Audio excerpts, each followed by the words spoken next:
It all started on a quiet evening in my apartment. The soft glow of my bedside lamp cast long shadows across the room, creating that perfect, cozy atmosphere that makes you want to curl up with a good book and forget about the world outside. I had been feeling particularly stressed that week, deadlines piling up at work and family obligations weighing on my mind. My friend Alex had come over, ostensibly to help me organize some paperwork, but we both knew it was really just an excuse to hang out and take my mind off things. We'd known each other for years, ever since college, and had developed that comfortable kind of friendship where silences weren't awkward and boundaries were understood without needing explanation. I remember I was sitting cross-legged on my bed, sorting through some mail, when Alex walked in with 2 mugs of tea. There was this mischievous glint in Alex's eyes that I recognized immediately, the same look that had preceded countless adventures and occasional mishaps throughout our friendship. Before I could even process what was happening, Alex grabbed one of my pillows and with a playful "catch this," swung it directly at me, narrowly missing my tea but completely appending the neat pile of envelopes I'd been organizing. For a moment, I sat there in shock, watching my carefully sorted papers flutter to the ground like oversized confetti. Then something inside me just let go. The stress, the anxiety, the carefully maintained adult composure. It all melted away in an instant. I grabbed the nearest pillow and lunged forward, landing a soft blow against Alex's shoulder. "Oh, it's on now," I declared, feeling a rush of childlike glee bubble up inside me. Let me explain why this moment matters so much in the story. It wasn't just about the spontaneous fun of a pillow fight. It was about permission to be carefree again, to temporarily abandon the responsibilities that had been suffocating me. There's something uniquely liberating about engaging in such a quintessentially childish activity as adults. It's a conscious decision to prioritize joy over dignity, playfulness over propriety. And in that moment, it was exactly what I needed. The room filled with our laughter as we ducked and weaved around each other, pillows swinging wildly. My bedside lamp wobbled precariously as Alex jumped onto the bed, using the higher ground to rain down soft blows. I countered by grabbing a smaller decorative pillow, faster to swing but less impactful, and managed to land several quick hits while dodging the larger weapons in Alex's arsenal. The rules of engagement were unspoken but understood. Faces were off limits, and we both instinctively adjusted our strength to ensure the hits were playful rather than painful. "Remember that time in sophomore year?" Alex called out between swings, "when we turned the entire dorm lounge into a pillow fort battlefield?" I did remember. We'd somehow convinced nearly the entire floor to join in, dividing into teams and creating elaborate pillow and blanket structures that the resident advisor had begrudgingly allowed to stay up for 3 days. It had been during finals week, a much-needed release valve for collective stress. Professor Harrington's face when he came to post the study group's schedule. I replied, ducking under a particularly enthusiastic swing. The memory sent us into fresh peals of laughter. I caught a glimpse of us in my dresser mirror, 2 adults in their 30s, hair disheveled, cheeks flushed with exertion, absolutely beaming with joy. There was something beautiful about the absurdity of it all. Here we were, with mortgages and career concerns and all the trappings of adult life, temporarily transported back to a simpler time through nothing more than some stuffed fabric and willingness to be silly. Our movements created a dance of shadows on the walls, the low lighting adding a dreamlike quality to the scene. At one point, Alex tripped over a discarded shoe and tumbled onto the bed, and I seized the opportunity to launch a barrage of pillow strikes, each one punctuated with triumphant "huh," until we were both breathless with laughter. It was cathartic in a way that felt almost primal, the physical exertion, the uninhibited sounds of joy, the temporary suspension of all pretense of maturity. But then, something shifted. I couldn't tell you exactly when or why, but there was a moment when our laughter began to fade. Not abruptly, but gradually, like the final notes of a song lingering in the air before silence reclaims the space. One second we were giggling uncontrollably, and the next we were just looking at each other, pillows still clutched in our hands, breathing heavily from exertion. The playfulness remained in the air between us, but something else had joined it, something weightier, more significant. You know that feeling when the atmosphere in a room suddenly changes? When the air itself, seems to become charged with unspoken thoughts. That's what happened. The silence wasn't uncomfortable, exactly, but it was loaded with potential energy, like the moment before lightning strikes. Our breathing, which had been quick and shallow from the physical activity, didn't slow down as expected. Instead, it seemed to grow more pronounced in the newfound quiet, each inhale and exhale carrying more significance than it had any right to. I became hyper-aware of every sensory detail: the soft pressure of the mattress beneath my knees, the slight dampness of my t-shirt where it clung to my back, the way Alex's eyes reflected the dim light of my bedside lamp. The pillows in our hands no longer felt like weapons of play, but rather shields we were uncertain whether to lower. There was vulnerability in this moment that hadn't existed during the playful battle, a recognition that something fundamental was shifting between us. The light stayed low throughout this transformation, and I think that mattered tremendously. There's a reason why certain conversations happen after dark, why secrets are often shared in dimly lit spaces. The low lighting provided a kind of permission to be honest, to be vulnerable, to acknowledge things that might be too bright and stark in full illumination. It created a cocoon around us, a space separate from the outside world where different rules might apply. "I've missed this," Alex said finally, voice softer than before. "Not just the pillow fights, but seeing you like this. Happy, unguarded." The words hung in the air between us, simple but somehow monumental. I realized with a start that I'd missed it too, not just the playfulness, but specifically this kind of connection with Alex. We'd been friends for so long that it was easy to take our relationship for granted, to assume it would always be there unchanged while we focused on other aspects of our lives. "Me too," I admitted, lowering my pillow to my lap. "I feel like I've been going through the motions lately. Work, home, sleep, repeat. When did we stop doing things just because they're fun?" It was a genuine question, one that had been lurking in the back of my mind for months. Somewhere along the way, I'd started categorizing activities as either productive or wasteful, with very little room for things that were simply joyful. The pillow fight had been a stark reminder of what I'd been missing. Alex shifted closer, the mattress dipping slightly under the redistributed weight.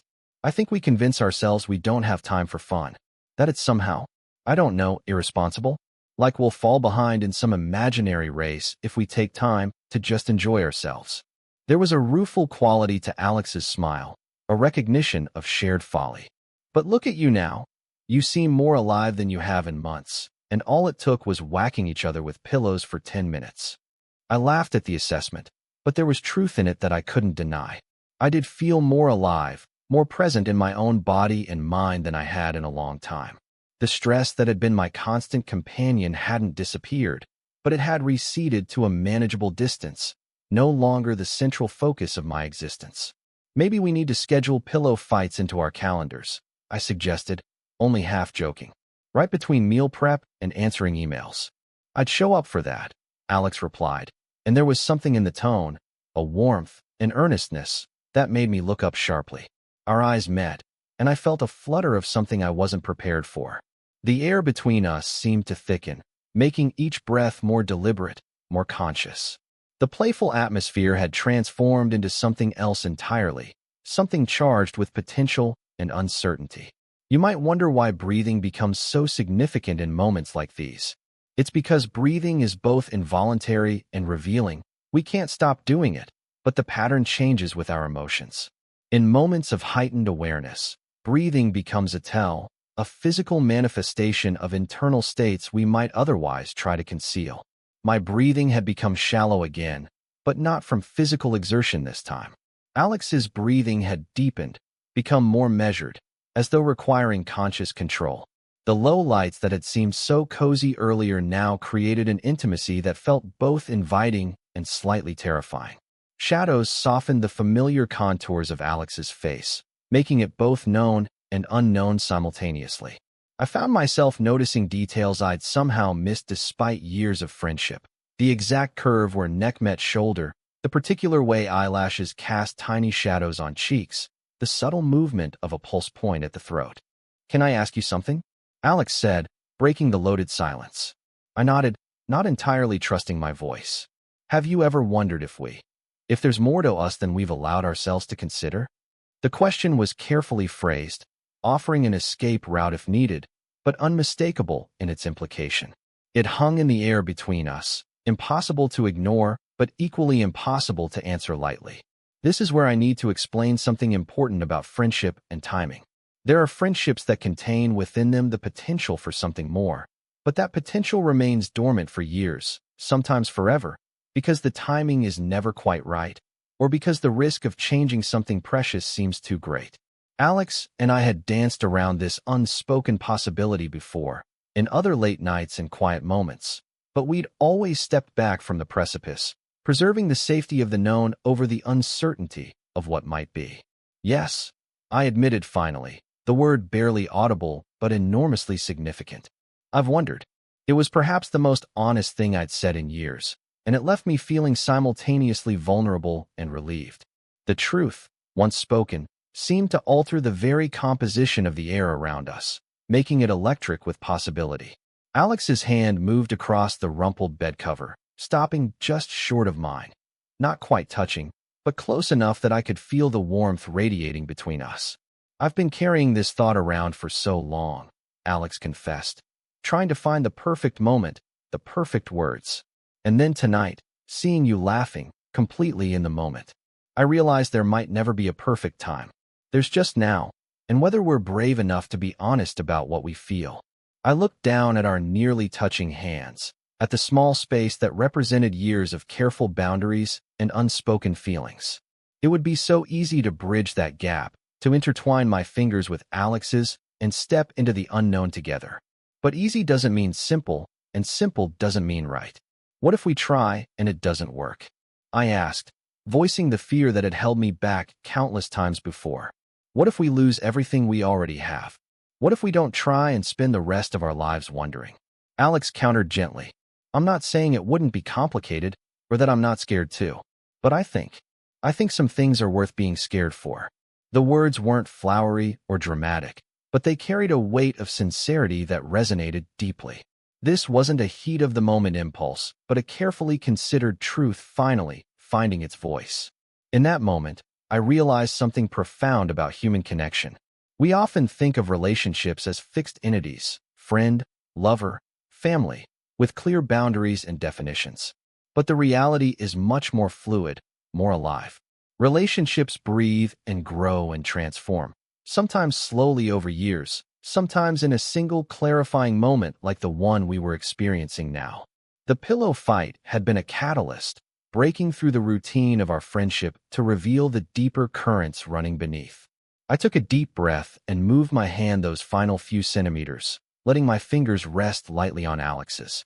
It was a small gesture physically, but emotionally it spanned chasms.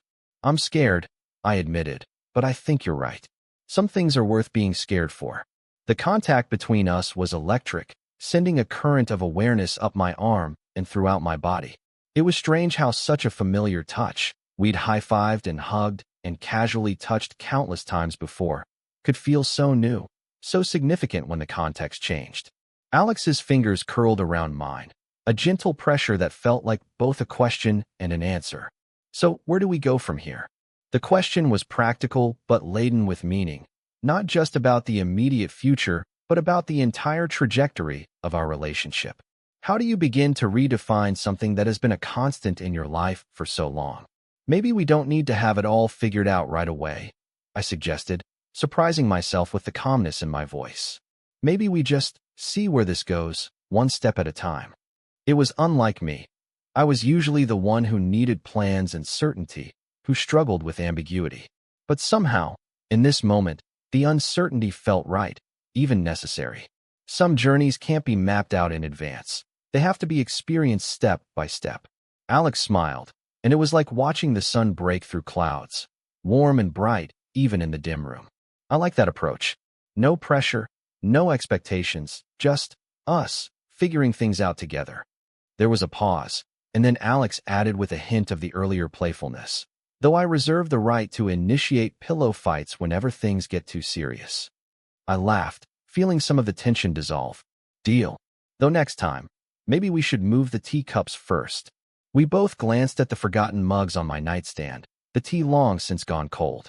It was such a mundane detail, but somehow it grounded the moment, reminded us that even as things changed between us, we were still the same people who forgot about tea and made messes and found joy in simple things. We talked for hours after that, still sitting on my bed among the scattered pillows, our hands remaining connected as though afraid that breaking that physical link might somehow undo the emotional breakthrough we'd experienced. We talked about when we'd first met, about moments over the years when we'd almost crossed this line before, about fears and hopes, and all the complicated feelings that had been simmering beneath the surface of our friendship. The conversation flowed easily, punctuated by comfortable silences and occasional laughter. As the night deepened around us, the significance of what had happened continued to settle into my awareness. A simple pillow fight, such a childish, innocent activity, had somehow created the space for this profound shift in our relationship. There was something beautiful about that, about how joy and play could lead to vulnerability and truth. It made me wonder how many other important realizations and connections we miss by being too serious, too adult, too focused on productivity and purpose. The lights stayed low throughout our conversation, creating that same intimate cocoon that had facilitated our honesty earlier. There's something to be said for the power of ambient lighting, how it can transform a space, create mood, influence the kind of interactions that feel possible.